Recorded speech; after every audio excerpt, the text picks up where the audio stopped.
Police সদস্যরা আগামী বৃহস্পতিবারের মধ্যে চাকরিতে যোগ না দিলে চাকরি থাকবে না বললেন স্বরাষ্ট্র উপদেষ্টা। পুলিশের যারা ফোর্স এখনো জয়েন করেনি তাদের জন্য লাস্ট তারিখ হচ্ছে বৃহস্পতিবার।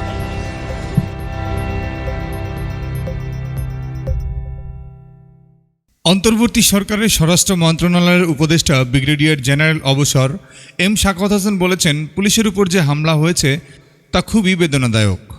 যদিও তারা যে কিছুই করেনি সেটাও বলবো না। হাজারো তরুণ মারা গেছেন পুলিশ ও অন্যান্যদের গুলিতে। পুলিশকে লাঠিয়াল বাহিনী হিসাবে ব্যবহার করা হয়েছে।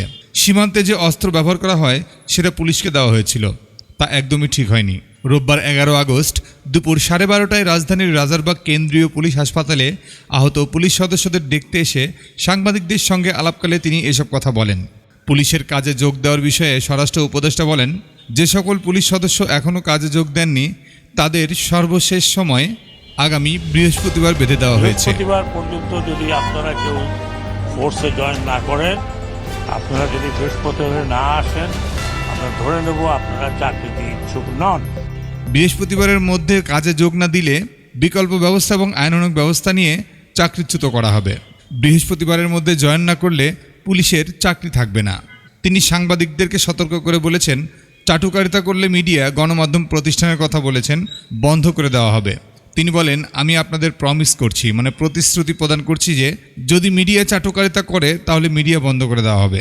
এম শাকওয়াত হোসেন বলেন, মিডিয়ায় চাটুকারদের ডাকবেন না, মিডিয়া চাটুকার হবেন না। একটা দেশ ডুবে কখন? যখন মিডিয়া সত্য কথা বলে না। নির্বাচনে চুরি হচ্ছে কিন্তু মিটিংয়ে বলছে নির্বাচন সুন্দর হয়েছে। তাই আপনাদের কাছে অনুরোধ, দয়া করে দেশটাকে বাঁচান। বৈষম্য বিরোধী ছাত্র আন্দোলনের কথা তুলে ধরে তিনি আরও বলেন, ছাত্রদের দুষ্কৃতকারী বানিয়েছেন সাবেক তথ্য প্রতিমন্ত্রী, কিন্তু তিনি লেখাপড়া জানা লোক, তার বিচার করা হবে। মিডিয়ার মালিকদেরও বিচার করা হবে। যদিও কয়েকজনের চাকরি চলে গেছে, কিন্তু হাল ছেড়ে দেওয়া হবে না। সবশেষ খবর পেতে বিডি ফোকাস নিউজের সঙ্গে থাকুন।